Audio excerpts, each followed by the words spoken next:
Hey kids, Dad here. You know, growing up in the 80s, I found myself surrounded by two things: Apogee games and cyberpunk. Cyberpunk, as we all know, is that delicious genre of media which combines a dystopian future aesthetic and, as author Bruce Sterling called it, low life and high tech. Early on, at least as far as I remember, this meant grungy atmospheres, monochromatic streetwear, neon highlights, and analog tech. Believe it or not, the 1993 Super Mario Bros. Movie is actually a pretty decent representation of early cyberpunk aesthetic. I believe it. You do? I believe. As the years went by, the neon highlights became neon bright lights, overtaking the grimy grit to craft the pink and blue soaked tonality of what we think of as cyberpunk today. Books like William Gibson's Neuromancer, which literally invented the term cyberspace, and films like Blade Runner popularized cyberpunk in the early 80s, and it exploded from there. These days, with musical genres such as synthwave and retrowave, and games like Cyberpunk 2077, the genre, or at least the feel of the genre, is quite possibly bigger and better than it ever has been in the past. Enter Turbo Overkill, a new early access FPS developed by Trigger Happy Interactive and published by Apogee Entertainment, which brings us full circle. I've actually played a couple of Apogee games recently while working on the History of FPS project, so to jump into Turbo Overkill felt interestingly fitting and oddly well timed. I also got to play the demo of Turbo Overkill at PAX West 2021, and I had a lot of fun with it, which was one of the few highlights of that convention because it was still in the middle of the pandemic, so there was hardly anything there. The game is set in a, cyberpunk future, casting the player in the role of Johnny Turbo, a cybernetic mercenary with a micro-missile launcher in his left hand and a retractable chainsaw on his right leg. Overall, Turbo Overkill feels like a combination between Snow Crash, Blade Runner 2049, and Doom Eternal. With that description, I think you've probably got an idea of how this game plays, and you would be correct, but first, the story. Seems that an artificial intelligence called Sin, that's with a Y, not an I, so we don't get it confused with Sin, has become quite fascinated with constructing augmented flesh and wired humanoid monstrosities, and the company that created Sin has hired Johnny Turbo to go in and purge Sin's code from a group of biocores located around the city of Paradise. This, of course, involves Johnny sliding chainsaw leg first across the city, perforating punks and making beet soup out of murder bots. But Johnny's not just an unthinking, unfeeling merc with a mind on mayhem. No, it seems our boy Johnny has something personal involved with all these goings-on, which is revealed in a brief flashback dream where Johnny, who used to be 100% flesh and bone, got royally fucked up by some other mercenaries, a couple of which are part of the gang controlled by Sin. Now couple this with the fact that Johnny has some kind of container which is containing some kind of living thing, evidenced by the heartbeat monitor on the outside of the box, that he keeps safe even at personal risk to himself. We've got the makings of a compelling silent protagonist, which was definitely not something I thought I'd be saying about a game called Turbo Overkill. In fact, the whole plot, minimal and threadbare though it may be at the moment, is absurdly compelling. Despite essentially being a stage upon which to establish high speed, high violence, the game does a great job establishing Sin as a malicious threat, one that's both entertaining and disturbing. Represented by a floating holographic eye, Sin speaks of merging flesh with technology, referencing how mankind has been augmenting themselves with tech over the years, but is now inviting more of an assimilation into Sin's personal hive-mindedness in order to create new life forms. We get evidence of this throughout the game in the form of strangely twisted beings that'll have glitchy screens for faces, or sinewy bodies strung like yarn and knit across large robotic frames which invoke sci-fi body horror like the film Virus. It's the presentation which works here, slowly unveiling more and more creepy, unnatural, augmented humanoids gone wrong as Sin delivers their artificial manifesto, which Johnny has been tasked with containing and purging on the local level, but soon enough it becomes evident that it's become a lot bigger problem than anyone wants to admit. But anyways, we're not here for the story, we're here for blowing shit up, and holy shit does shit blow up real good in this game. Turbo Overkill is flashy, dashy, tongue-in-cheek movement shooter mechanics with super satisfying combat that never feels completely unfair, but definitely sometimes is frustrating on purpose. One of the growing trends in modern shooters is to pass a checkpoint, clear a set number of enemies staged in an arena, and then get to the next checkpoint. If you die before you do, you go back to the most recent checkpoint and you try again. Rinse, lather, repeat. Turbo Overkill uses this methodology to maximum effect, dropping specific enemies in specific places for you to deal with, and especially on higher difficulties, demands the player make the most of their character's ability to jump, dash, shoot, and slide their way through each encounter. Are you stuck on a particularly nasty grouping of enemies? Well, there's always a way through, but sometimes you really have to think about it while moving as quickly as possible in order to do so, which led to some of the most challenging, adrenaline-soaked moments I've had in gaming in a minute, which, unfortunately, also led to some of the most glaring glitches I've seen on this channel to date. But fortunately, those glitches glitches were few and far enough between to make getting through the first episode of this more fun than frustrating. And yeah, being Johnny Turbo is honestly super fucking fun. In addition to the chainsaw leg, which we start off with and use to eviscerate enemies while sliding along the ground, Johnny can purchase augments for himself throughout the levels, provided he's picked up enough cash from fallen enemies. Two of my favorites were restoring health points and armor points for successful chainsaw kills, but you also get the ability to create a shockwave by falling from a height, or to bounce off walls, and actually there's a lot of interesting stuff here. Now, and since Johnny has limited equipment slots, you won't be able to just stack everything on top of him to create a super soldier. No, player choice and player style is the name of the game here. It's up to you to pick what will suit your preferred gameplay, and honestly, I fucking love that. Crafting Johnny into a death-dealing merc who leaps into the fray with abandon but then replenishes health and armor with a well-timed chainsaw slide really added to my gleeful playthrough. Of course, you're not going to be able to just walk into combat like a goddamn tank because that's not how this game works. Johnny's a cyborg, but he's still got fleshy bits, and those fleshy bits hurt when they get shot. On higher difficulties, it doesn't take a lot to get shot enough to die, resulting in a CPU crash screen that's more clever than it has any right to be. Turbo Overkill definitely wants you to think about how you're approaching these combat encounters, even as it demands you approach them at high velocity. Despite the double-barrel shotgun being a beast of a shotty, using that alone isn't going to get you through the shitstorm. No, you need to weapon swap and utilize the weapon upgrades to truly master the gunplay here, or to even just stay alive long enough to hit the end of the map. The enemies here are a wonderful mixture of melee and ranged, growing larger and more armored and more tank-like as the game progresses, visually distinguishing between each enemy with great design work. Even at a distance, you'll be able to tell what you're fighting against by shape and size, but also their projectiles. My personal favorites are these fodder creatures which run around giggling, but they're melee only, so I like to just slide into them for free health and armor. My least favorite are these leaping leaper fucks which jump at you like Quake fiends, but will also ground pound and leave an electric field that lingers for a minute and does bad damage to you if you go through it. So fighting multiple of these involves double jumping and air dashing like a motherfucker just to stay out of harm's way. God, there are actually a lot of enemies designed to just fuck with you. Like whatever the fuck this dick-shaped giraffe thing is with its green laser beam of death that doesn't even die when you kill it. No, its head pops off and then it starts crawling towards you like God's ugliest dick worm and you have to kill it again. And these huge fucks with screen faces and robo spider legs that shoot guns and rockets and they're or the giant blue sentinel robots with flesh puppet riders that sometimes bust out marauder shields and charge at you while being 20 feet tall. Sometimes the game will throw a number of these larger enemy types at you in combination with smaller standard enemies in a variety of ways, oftentimes in stages. So you'll hit a checkpoint, face a wave of enemies, turn a corner, tackle another couple enemies, jump upwards, and fight another immediate smaller wave of larger tanky fuckers before you hit the next checkpoint. So if you're not paying attention or really working the movement mechanics in combination with precision weapon swapping, you'll find yourself dying in a series of encounters over and over, slowly gaining inches towards the next checkpoint, only for some rando enemy you didn't take into account to gank your shit. Or you're trying to move through too quickly and you forget about one pair of hostiles who then wreck your shit, and you're back to the checkpoint to start going through a fight, and then another fight, and then back to the checkpoint. A series of madness-inducing, brutally punishing, teeth-grindingly fucked up bullshit, which can be approached from any number of different angles, but must be approached with thought and precision, because if you just try to muscle through, you will die immediately, and sometimes it can really fucking suck!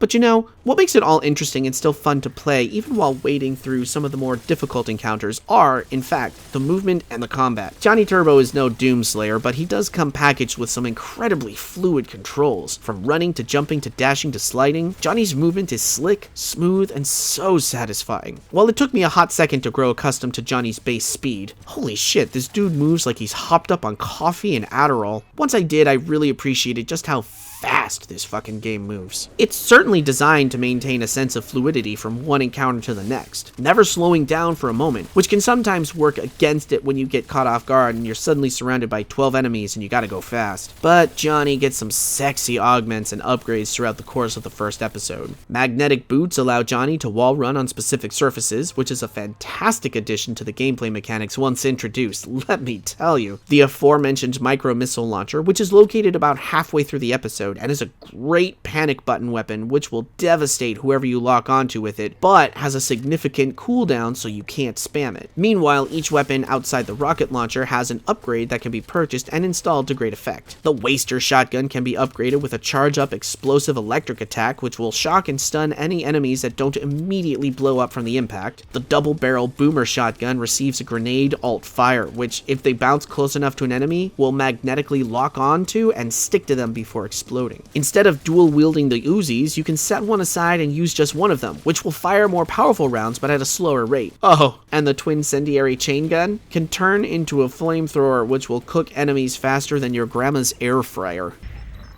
My favorite. Yeah, light fuckers on fire and then switch back to chain gun mode for maximum damage. Can I get a amen? Of course, what also has to be mentioned are the twin pistols that Johnny always carries, whose alt-fire is a charge-up lock-on power shot which can and will insta-kill any of the standard goons in one hit at full charge. Of course, the pistols take a moment to cool down after one of these shots, so not only can you not spam it to clear a room, you'll also be vulnerable for a moment after doing so you'll still need to be light on your feet. None of these weapons outclass the others, which might sound strange to hear, but in practice you'll be swapping back and forth between all of them at any given point or any given situation in order to decipher which of them will work best in the current circumstances to circumnavigate the tomfoolery being put in front of you. Hell, as awesome as it is, even the rocket launcher isn't a catch-all. It'll juice groups of fodder for sure, but on tankier enemies, you might be best off with something more rapid-fire to whittle them down first before whipping out the big guns to finish them off. Much like Viscera Fest, Turbo Overkill is a large, fast-paced chessboard in which you are constantly trying to ascertain the players on the board while keeping yourself alive. Clear one board, find another, and cross your fingers you've got enough ammo and health to make it forward to live another day. Meanwhile, environmental design is fucking stellar. Trigger Happy Interactive make great use of the cyberpunk setting to craft a world that it really, truly feels like it is alive, all while throwing in some unique and creative elements which kept me nodding my head in appreciation, but also made me verbally gasp in awe of how fucking cool it all is. One standout for me was a recreation facility which utilized virtual reality screens to simulate the perspective of the outdoors, but once you smash those screens, it reveals the rest of the building behind it, allowing you to move forward, which was really, really fucking cool. And there's excellent progression between maps as well. One level, titled Ascension, finds Johnny making his way to the top of a massive apartment complex in search of a Sin biocore to take out, and once at the top, we move forward to the next map, titled Rooftops, which as you guessed, takes place primarily on said rooftops. But that's not all, kids. Once Johnny runs out of room to run on his own, he gets to hop into his own personal hover car, piloted by his friendly AI Sam, and we get to fucking fly over the city to our next set of destinations. Blade Runner car! We get to fly a Blade Runner car with heavy machine guns! Holy fucking shit! This shit was so fucking cool. Oh shit. Kids, I was losing my shit the entire time. And what's great is the hover car sequence doesn't overstay its welcome either. It's long enough to be fun and interesting and to get used to the controls, but it's also not something you do through the whole of the game. Just this one level. And it can be really easy for a sequence like this to feel super gimmicky. But thankfully, Turbo Overkill integrates it naturally, smoothly, and it feels more like a reward than it does a requirement. Also landing directly in the cool zone is the Hovertrain level, which sees Johnny move forward along said hovertrain to track down something that Sin wants, while also being forced to leap from the train to the hovercars flying alongside, then back to the train, with excellent acrobatic moments and gravity-defying action. It feels like the perfect final level to cap off our experience before the final boss, a giant AI-controlled digital flesh monster called Artifact Zero, which gave me hell and absolutely fucking...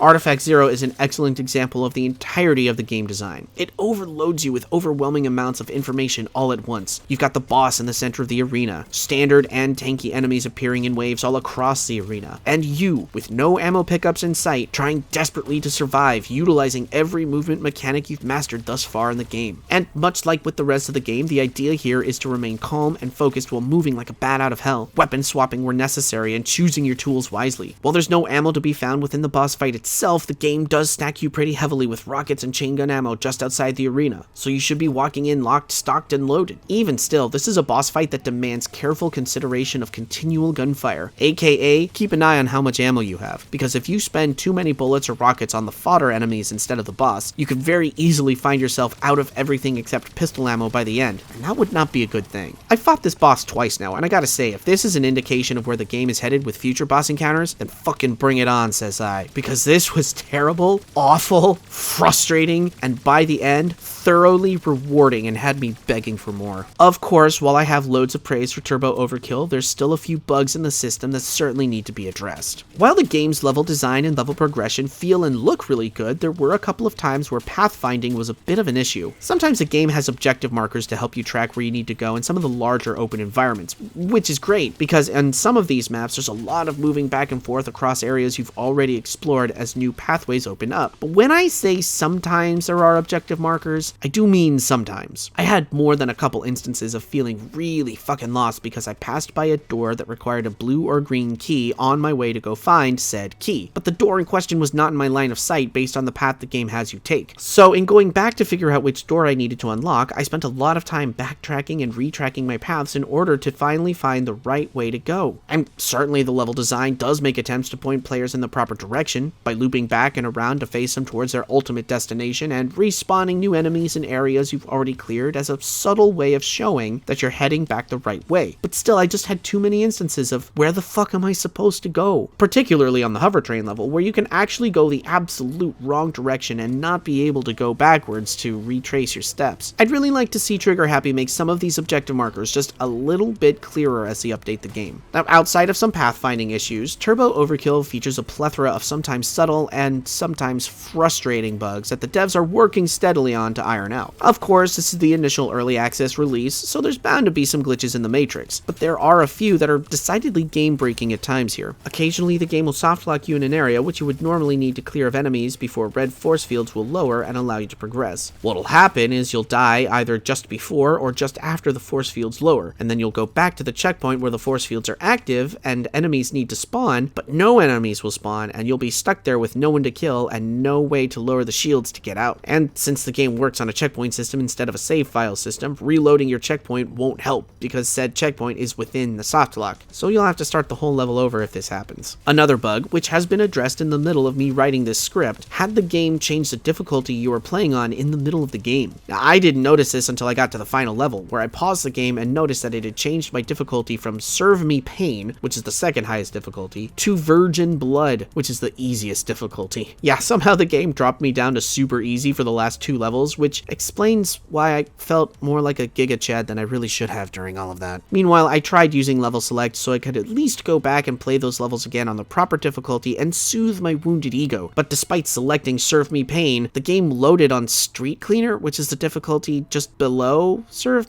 Me Pain, and fuck, fine, I'll just roll with it. Except for some reason, the game wouldn't allow me to wall run and only gave me a couple of weapons with no upgrades, even though it still gave me all of the augments I had collected during my playthrough. So I couldn't even progress through the levels using level select. I'd have to go back through the whole game proper if I wanted to reach that point. Eventually, after the most recent patch went live, I tried again and got into the rooftops level and had everything I needed and was just fine.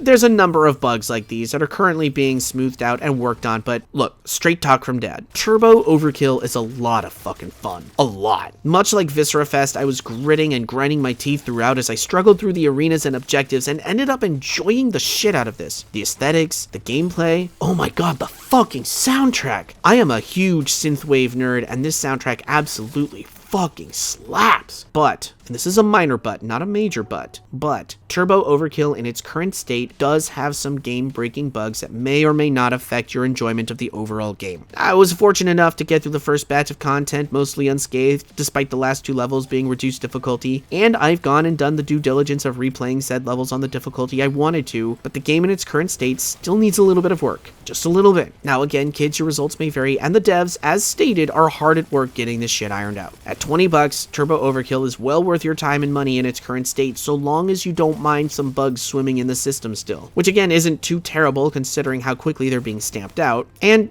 in a weird sort of sense, a William Gibson-esque cyberpunk movement shooter having some glitches in the system is actually kind of on brand if you think about it. As it stands right now, Turbo Overkill sits at an 8.5 out of 10, and I'm genuinely looking forward to more as it arrives. Now give me an official soundtrack, god damn it, so I can listen to that shit. Alright kids, that's gonna do it for Dad today. I gotta go play Forgive Me Father since the full version is finally here, and I have been too busy to get at it till now. Remember to pack a lunch, or at least grab enough change to buy a snack for yourself stuff while you're out and about, and keep your water bottle full so you can stay hydrated. Stay safe, kids. I'll see you next time.